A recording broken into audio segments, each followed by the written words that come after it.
Yan festival po. Ay masasabi ko lang, napakagandang celebration nitong Ati-Atihan Festival. No? This is the oldest festival and we consider this as the mother of all festivals in the Philippines. Yung pinakauna. Yung iba ay sumusunod na lang. Sumunod na lang.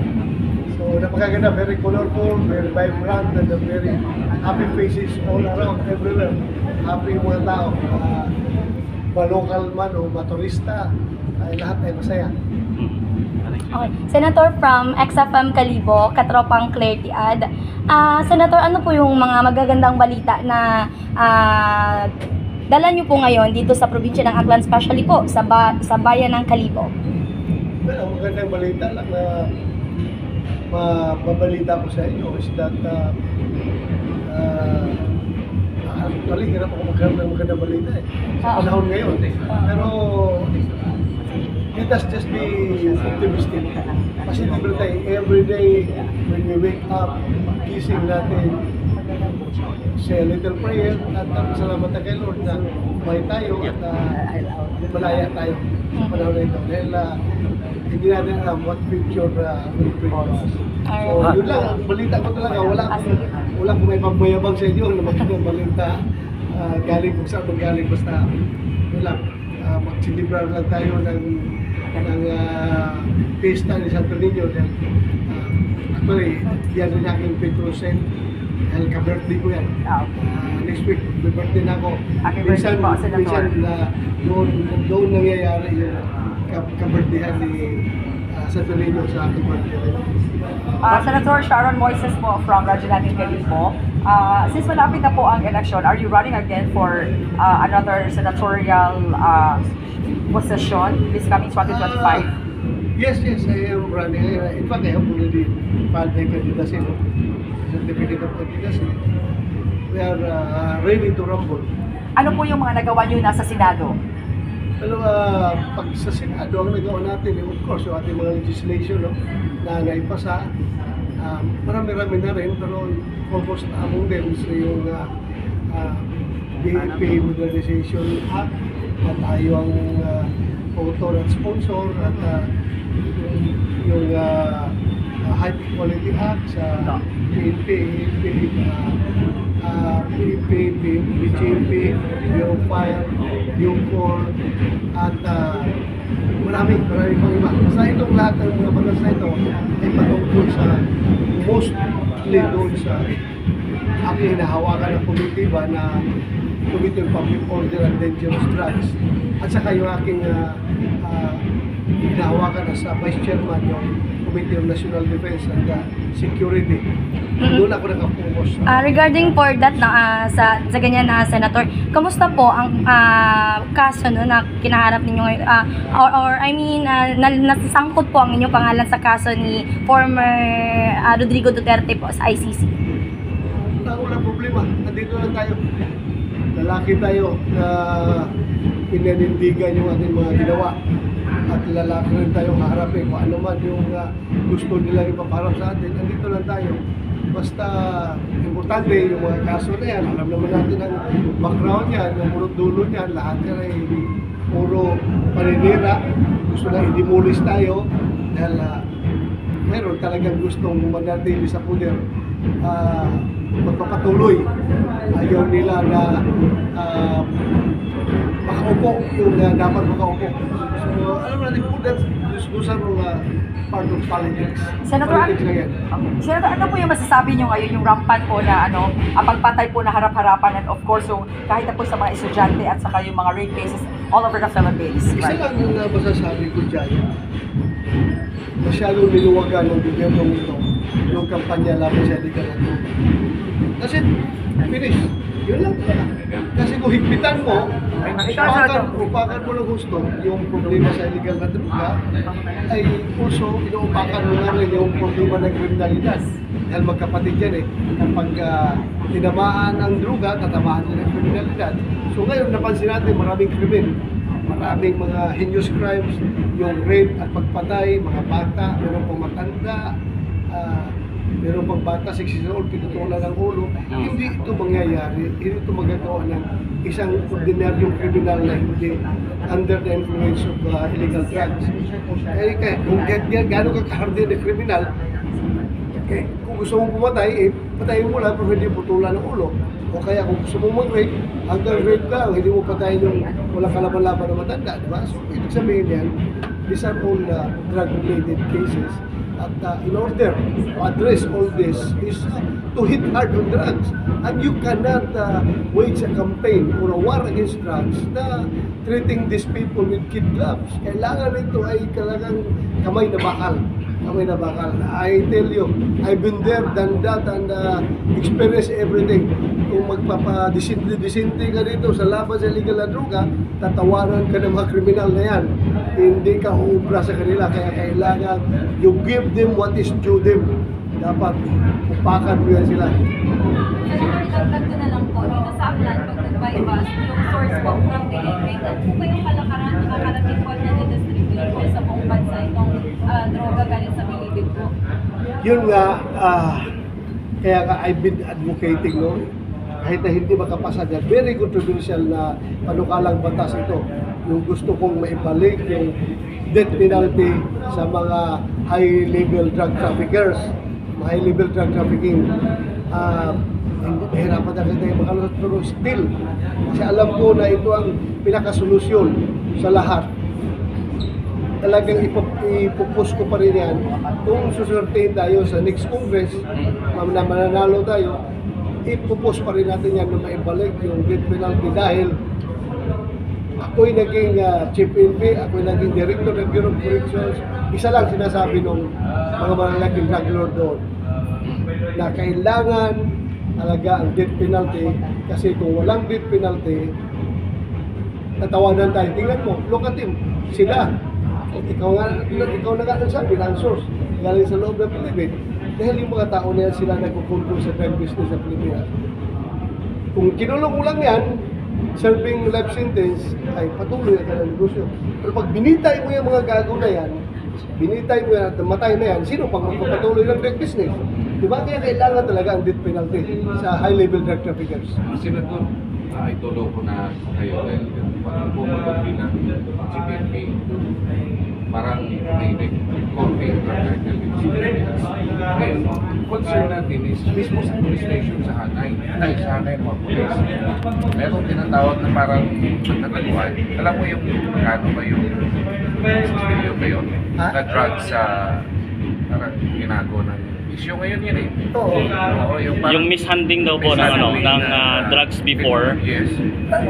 Walang mishandling yan. Walang mishandling yan. Kundi talaga intensyon ng mga gago na pulis na yan, yung mga ninja cops na yan, na kumita. Then, dito sa drugs, napakadali ang pera. Kaya yung mga pulis na yan, madaling masilaw sa pera. Kaya, kailangan talaga yung internal tracing program ng PNP magpapatuloy. Huwag lang hituan yan. Tuloy at tuloy yan. Pag may nakita sila dapat na imbestigahan at dapat aksyonan, imbestigahan at aksyonan kagad nila yung hanay na kapulisan. Dahil hindi mo wala yan.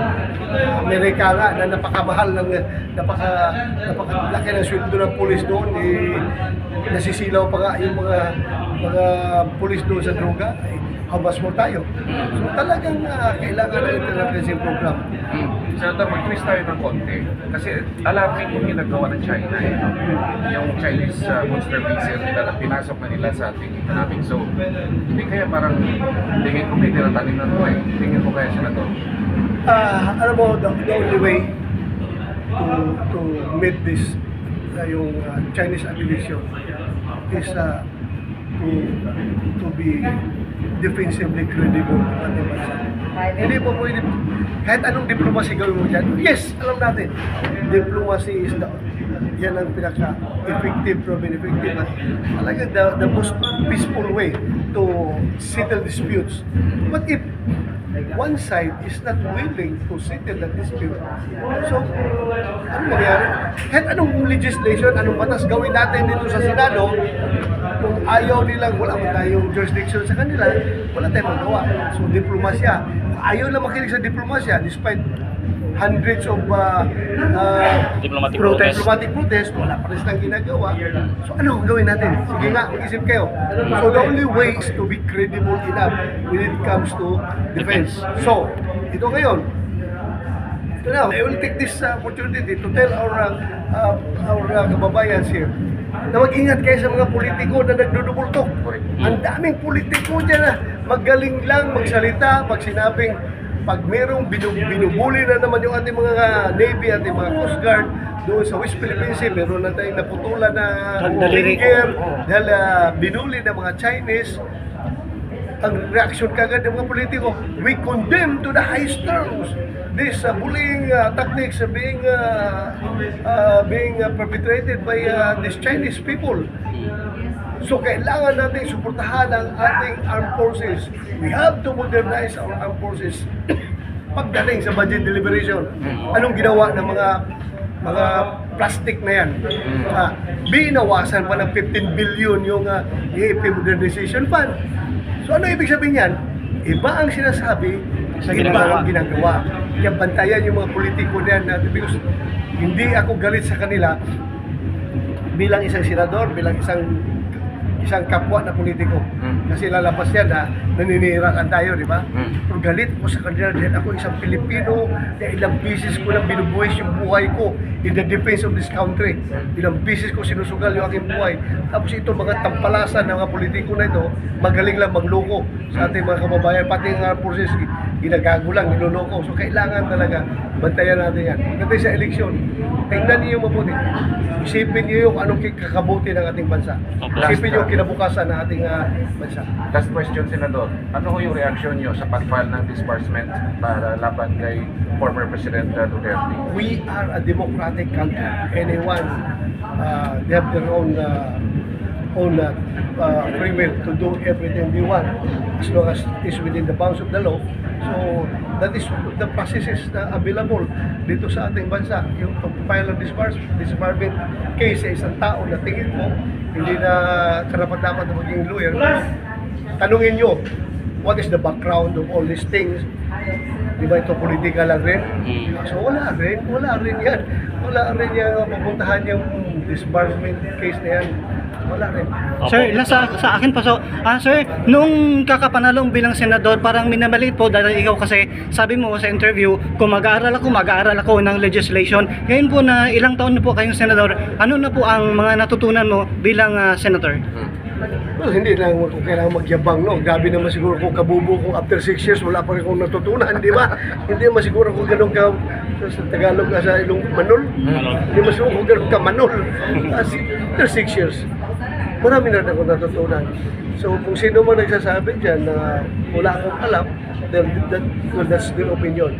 Ayoko na lang magbuhat ng aking sariling upuan. Anyway, kayo, lalo na kayo mga media, nagmumonitor ba kayo sa mga proceedings namin sa Senado, then you can be the judge. Be the judge. Sir, may mga, dati po, mayroon po kayong mga senior senator. Sino po yung parang iniidolo mo o parang nilook up mo na senator? Pagdating sa legislation, pagdating sa trabaho? Sa akin, si Senator Drilon yung aking nakikita na mga galing. Although magkabilang partido kami, ha? Palagi nagka-clash yung aming partido. Pati ako, minsan pinapahiya niya ako sa floor. Pero I take it positively dahil nakikita ko that's the way to be trained, that's the way to be teach. So to be taught, yun talaga. Kailangan mong matuto sa mga veterano. Yun, hinahanga ko po yung si Senator Drilon. Talagang marami ako natutunan sa kanya. Kaya nung umalis na siya sa Senado, talaga napaiyak ako dahil namimiss ko siya. Thank you, sir. Sir, pahabol po na question regarding po sa reaction nyo sa pag-alis po ng mga former president at even po sa VP natin sa National Security Council. Ano po yung pag-analyze nyo dito sa hakbang na ito at ano po yung magiging implication, sir? Well, the president being the chief executive has all the powers to gusto niya reorganize, gusto niya kung sino magkukumpo sa kanyang National Security Council, yes, the free hand to do it. Kung ayaw na niya yung vice presidente magiging membro, he can do it. ayaw niya yung mga former presidents na maging membro, he can do it. But ito lang ang nasasayangan ako. Napakasayang yung wealth of experience ng mga former presidents na dumaan na sa ganyang pwestuhan, nakapag-engage na sa ibang bansa pagdating sa mga ganong issues, lalo-lalo na sa mga foreign policies, no? Lalo-lalo na sa national security. Napakasayang. So dapat i-harness niya yan. Pero kung ayaw na niya, wala tayong magawa. Wala tayong magawa. Pero napakasayang talaga yung former presidents. Meron pa tayong 3 living presidents right now, di ba? President Duterte, President Arroyo, at President Irap. So yung 3 na yan, sayang kung hindi niya magamit. Yes. No, wala na? Okay. Sir, maraming salamat. May say Thank you, sa sir. Atehan Festival ng mga taga-Aklan.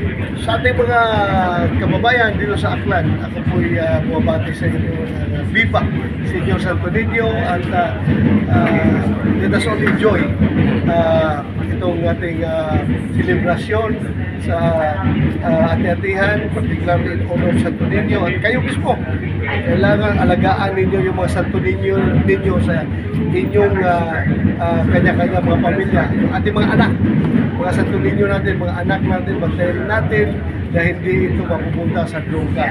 Mahalin ninyo mga anak ninyo para ito yung mag-guide ninyo ng mabuti at magkakaroon ng magandang kinabukasan. Viva! Viva! Viva! Senyor Santo Niño. Viva. Thank you. Thank you, sir. Thank you, sir. Salamat po, sir.